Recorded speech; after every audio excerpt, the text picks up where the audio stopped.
Gadel 24 News, il est 19h. Merci de nous rejoindre pour cette nouvelle édition. Tout de suite, les titres de l'actualité.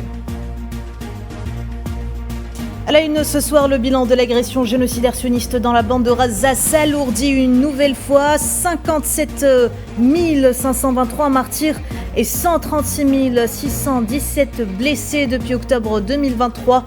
Une clinique abritant des déplacés a été visée par une frappe faisant au moins 6 martyrs. Les Houthis annoncent ce lundi avoir pris pour cible un navire de marchandises en mer Rouge. Plusieurs attaques aériennes sionistes contre le territoire yéménite ont été déjouées dimanche soir.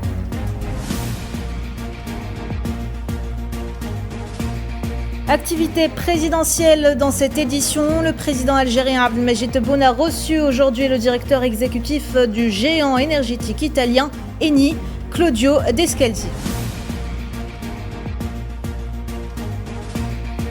Les groupes algériens et italiens Sonatrach et Eni signent un contrat de forme de partage de production pour l'exploration et l'exploitation des hydrocarbures sur le périmètre contractuel de Smolkbar. Objectif 415 millions de barils équivalent pétrole, dont 9,3 milliards de mètres cubes de gaz au terme de la période contractuelle. Et enfin, Donald Trump menace d'imposer des droits de douane supplémentaires aux pays qui s'alignent aux BRICS. Le Kremlin affirme que le groupe ne cherchait pas à déstabiliser les autres pays.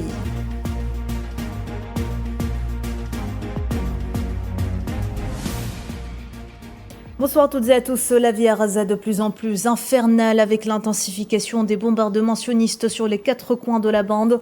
Presque 2 années se sont écoulées depuis le début de ce génocide et la liste des victimes s'allonge chaque jour, voire chaque minute. Ce lundi, le bilan s'est une nouvelle fois alourdi à 57 523 martyrs et 136 617 blessés. Selon les autorités palestiniennes de la santé, les corps de 105 civils et 356 blessés sont arrivés dans les hôpitaux de Gaza au cours des dernières 24 heures. Des dépouilles d'enfants calcinés par les tonnes de bombes larguées de manière aveugle par l'aviation sioniste sur les tentes des déplacés.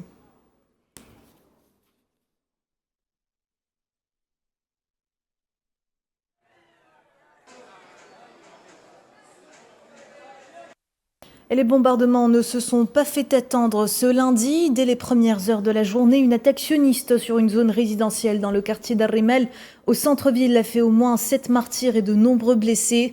Les survivants encore sous le choc ont témoigné de la brutalité de l'agression. Je vous propose de les écouter.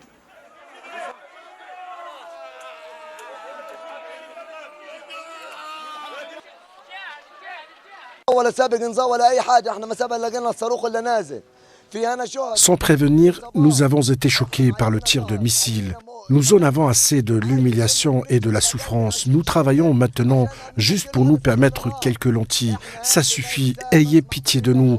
Nous voulons juste vivre comme les autres. Ici à Gaza, nous mourons. Il n'y a que la mort ici. Même les cimetières sont pleins.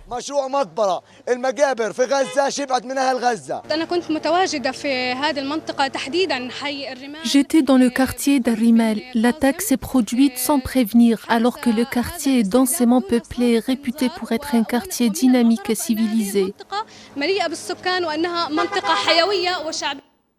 Et la nuit dernière fut également très rude. Depuis octobre 2023, les forces d'occupation n'ont cessé de cibler les établissements de santé, mettant HS la majorité de ces derniers.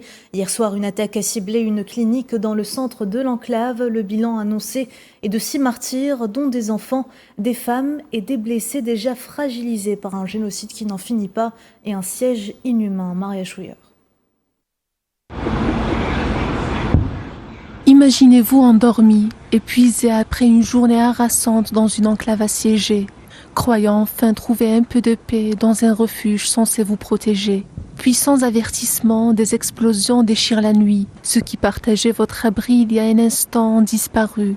Voilà ce que vivent quotidiennement les habitants de Gaza. Dans la nuit du dimanche à lundi, une clinique du quartier Arrimel, transformée en refuge pour déplacés, a été prise pour cible par un raid sioniste. Nous dormions tranquillement à 23h30 lorsque nous avons été surpris par des missiles. Nous ne savions plus où aller. Nous avons sorti des corps ici, des morceaux de corps, des bébés. J'ai aussi sorti mes enfants des décombres. Ils étaient blessés. Certains sont à l'hôpital, d'autres à la maison. En tant que citoyen, je le jure devant Dieu, la situation est insupportable. La situation est misérable. Ce n'est un secret pour personne. Ce n'est un secret pour personne. La population de Gaza vit l'enfer. La fatigue, la peur et le désespoir se lisent sur tous les visages. Les infrastructures médicales régulièrement visées sont en ruine. Et malgré les appels à un cessez-le-feu immédiat, le génocide continue d'emporter des vies. La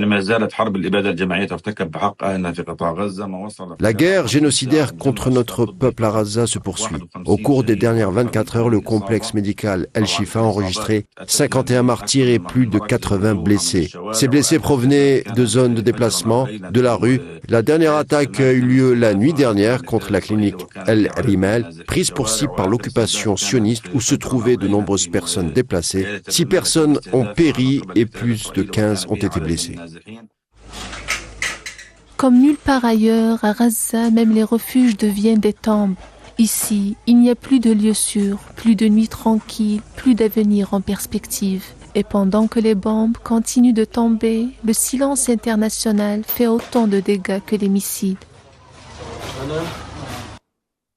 Le sud de la bande de Gaza n'a également pas été épargné. Au moins 3 Palestiniens sont tombés en martyrs ce lundi dans des attaques des forces d'occupation sur le centre et l'ouest de la ville de Khan Younes. Selon l'agence de presse palestinienne Wafa, un Palestinien est tombé en martyr dans un bombardement, tandis qu'une femme et un jeune homme ont été assassinés dans une fusillade près du village de Bani Souheila à l'est de la région.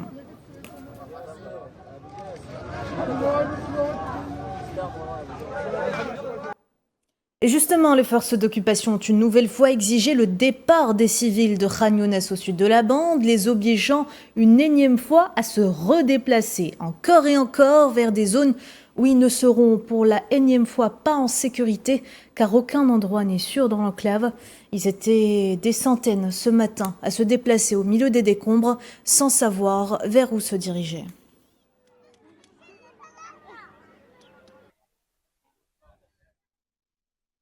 Vous les connaissez à présent bien si vous nous suivez sur Al24 News. Je parle là des tristement fameux pièges tendus aux Palestiniens qui attendent de recevoir des aides alimentaires et qui se font assassiner par les forces d'occupation comme si ce n'était qu'un jeu.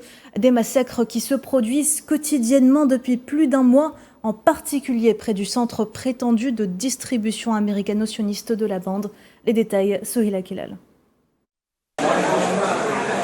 À l'hôpital Nasser de Khan Younes, les blessés affluent en nombre. Des blessures dont une majorité par balle. Le constat du staff médical est sans appel. La plupart des victimes présentent des traumatismes balistiques à la poitrine, à la tête, à l'abdomen ou encore aux jambes. Tous étaient partis récupérer des aides alimentaires dans les centres de distribution américano-sionistes que les Palestiniens qualifient désormais de pièges mortels. J'étais en route vers la zone de distribution d'aide quand j'ai reçu une balle dans la jambe. Puis j'ai perdu connaissance. Mes amis m'ont emmené à l'hôpital.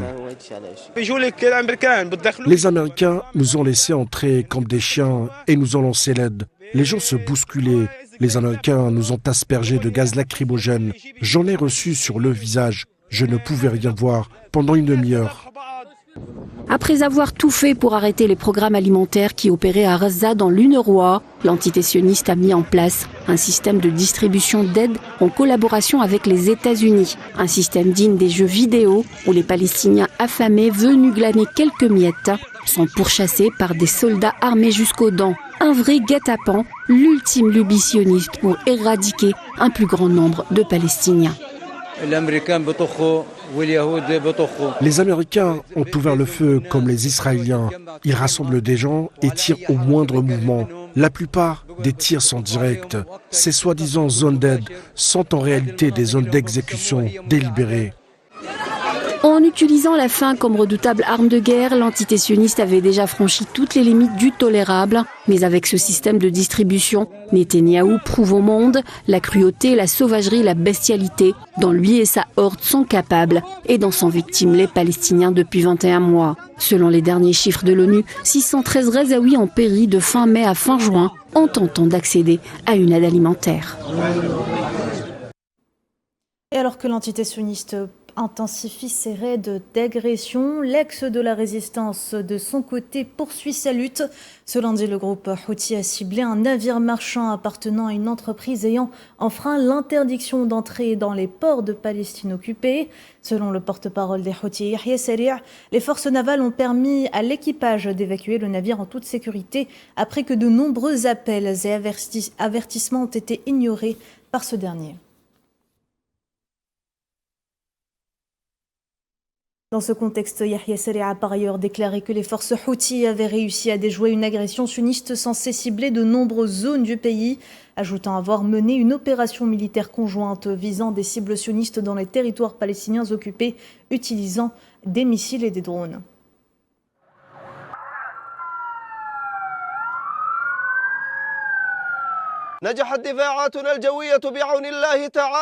Notre défense aérienne a réussi à contrer l'agression sioniste contre notre pays et a déjoué son projet de cibler plusieurs villes yéménites.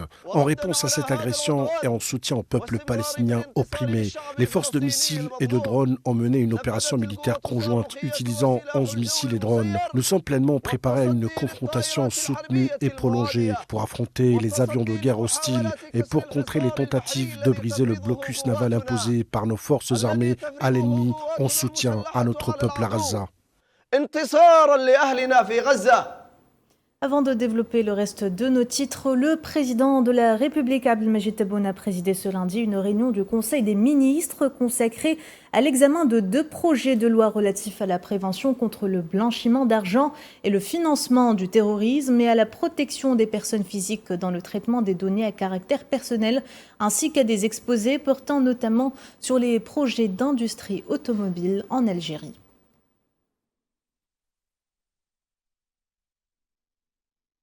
Le président Abdelmadjid Tebboune, qui a par ailleurs reçu ce lundi l'ambassadeur du royaume hachémite de Jordanie, Sheikh Ratallah Al-Amouche, qui lui a rendu une visite d'adieu au terme de sa mission en Algérie.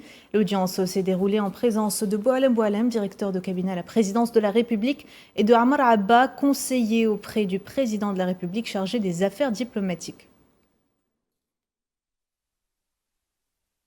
La visite d'aujourd'hui avait pour objectif de faire mes adieux à son Excellence le Président. Grâce à Dieu, j'ai achevé ma mission en Algérie et je m'apprête à regagner mon pays, la Jordanie. Nous pouvons dire, grâce à Dieu, que les relations entre la Jordanie et l'Algérie sont à leur meilleur niveau et resteront toujours sous la bienveillance de Sa Majesté le Roi et de son Excellence le Président. Je souhaite à l'Algérie le progrès et l'essor continu. Et dans le même sillage, le président Abdelmadjid Tebboune a également reçu ce lundi le directeur exécutif du géant énergétique italien Eni, Claudio Descalzi. L'audience s'est déroulée en présence du directeur de cabinet à la présidence de la République, Boualem Boualem, du PDG de Sonatrach, Rachid Hachichi, et du secrétaire général par intérim du ministère de l'Énergie, des Mines et des Énergies renouvelables, Amin Armeni.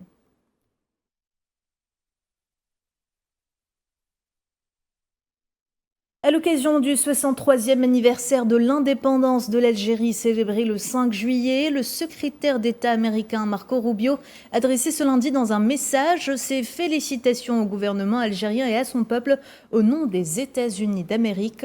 Il a également souligné la solidité et la pérennité du partenariat entre les deux pays, exprimant le souhait de renforcer cette coopération, notamment dans les domaines des opportunités commerciales et des échanges culturels. Selon lui, c'est ensemble que les deux nations pourront construire un avenir plus prospère.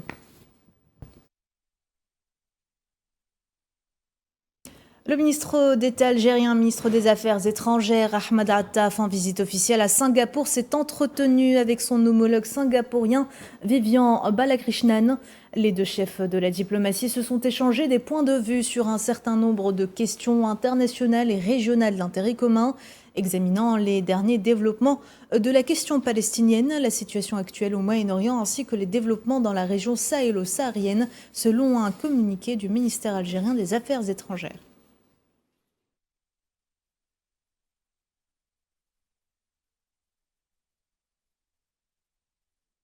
Toujours dans le cadre de la visite officielle qu'il effectue en République de Singapour, le chef de la diplomatie algérienne a été reçu ce lundi par le président du Parlement singapourien, Sea Kian Peng. La rencontre a permis d'évoquer les relations d'amitié et de coopération unissant les deux pays tout en réaffirmant la volonté politique de les promouvoir davantage. Les deux parties ont également examiné les moyens à même de permettre au Parlement des deux pays de contribuer aux efforts visant à renforcer le partenariat bilatéral, notamment à travers l'activation des différents mécanismes offerts par la diplomatie parlementaire.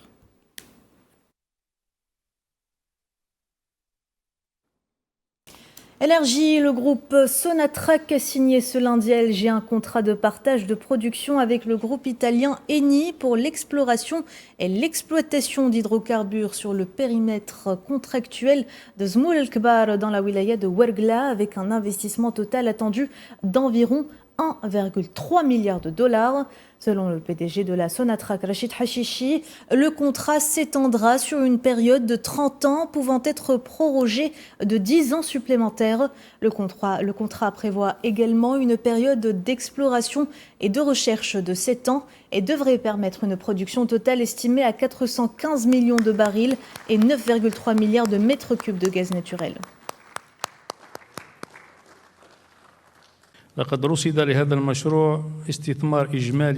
Un investissement total important de 1,35 milliard de dollars a été alloué à ce projet. La production totale dans le cadre de ce projet devrait atteindre 415 millions de barils équivalent pétrole, dont 9,3 milliards de mètres cubes de gaz naturel sur toute la durée du contrat.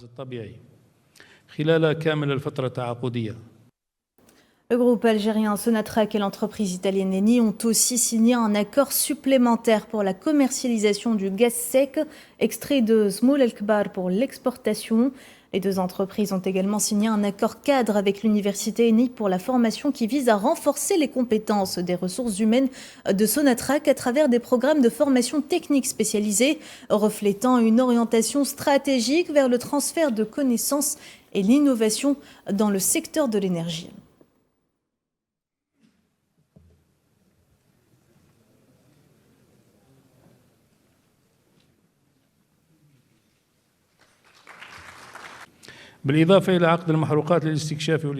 Outre le contrat d'exploitation et d'exploration d'hydrocarbures dans la zone de Zmoul El-Kbar, conclu aujourd'hui avec notre partenaire Eni, un accord gazier devrait être signé afin de définir les termes du contrat d'hydrocarbures relatif à la commercialisation de quantités de gaz sec destinées à l'exportation dans la zone de Zmoul El-Kbar. En marge de cette signature, un accord cadre sera conclu entre le groupe Sonatrach et la société italienne Eni et Eni Corporate University. Une étape stratégique qui reflète la volonté commune de renforcer la coopération dans le domaine du développement des ressources humaines. Guerre commerciale, le président américain Donald Trump a menacé dimanche d'imposer 10% de droits de douane supplémentaires aux pays qui, je cite, s'alignent sur les BRICS, ajoutant dans un post sur son réseau Social Truth qu'il n'y aura pas d'exception à cette politique sans donner plus de précision.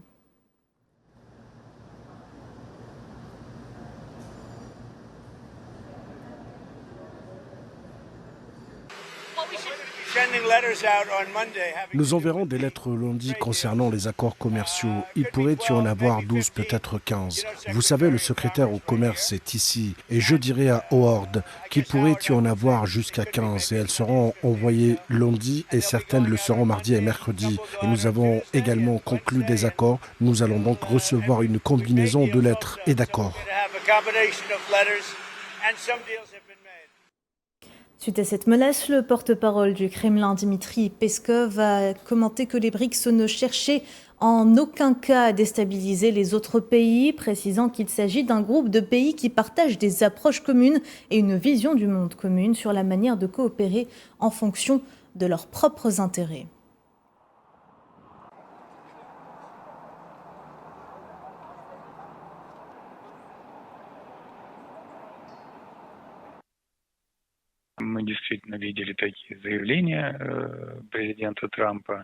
Nous avons effectivement entendu de telles déclarations de la part du président Trump, mais il est essentiel de souligner ici que la singularité du groupe comme les BRICS réside dans le fait qu'il s'agit d'un groupe de pays partageant des approches et une vision du monde commune sur la manière de coopérer en fonction de leurs propres intérêts. Et cette coopération au sein des BRICS n'a jamais été et ne sera jamais dirigée contre des pays tiers.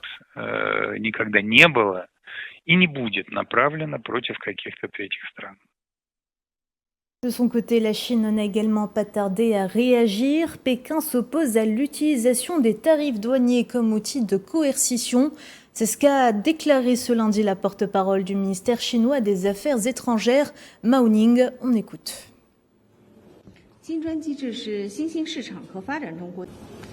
Le mécanisme des BRICS est une plateforme importante pour la coopération entre les marchés émergents et les pays en développement, prenant l'ouverture, l'inclusion, la coopération mutuellement bénéfique et la non-confrontation. Aucun pays n'est en cause. Concernant l'imposition de droits de douane, la Chine a réitéré sa position. Il n'y a pas de gagnant dans les guerres commerciales et tarifaires et le protectionnisme est sans issue.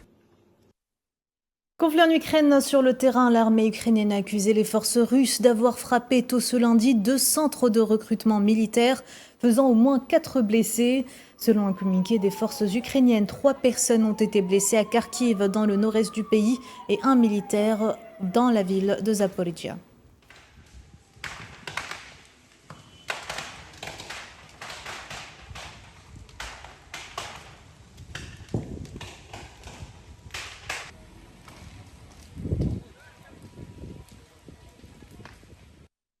L'armée russe qui poursuit de son côté ses avancées. Le ministère russe de la Défense a revendiqué ce lundi la prise de 2 nouvelles localités dans les régions de Dnipro et de Donetsk dans le centre-est de l'Ukraine.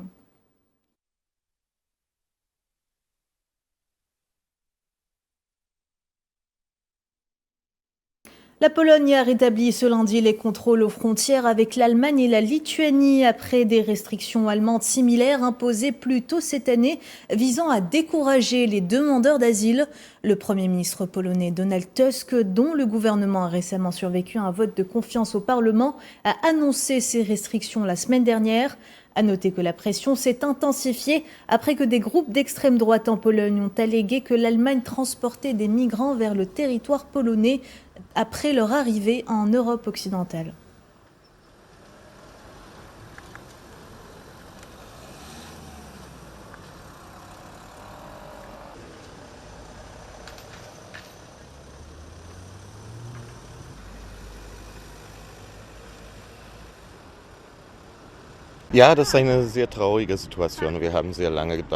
C'est une situation très triste.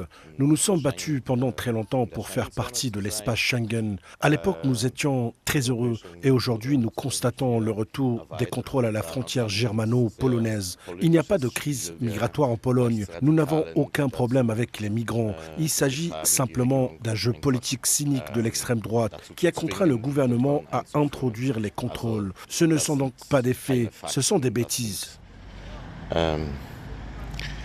Dummheiten.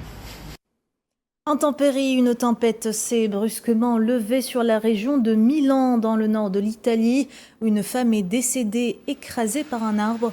Les pompiers au travail pour affronter les dégâts depuis hier ont effectué plus d'une 50aine d'interventions afin de sécuriser le périmètre et de maîtriser les inondations.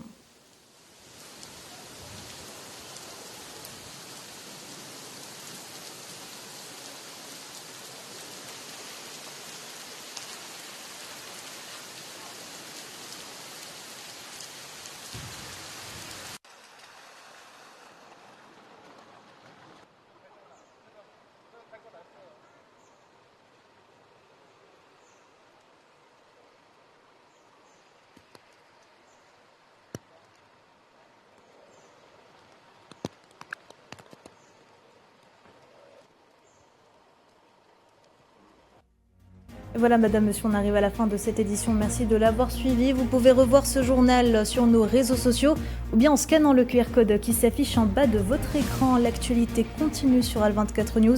Excellente soirée à tous et à demain.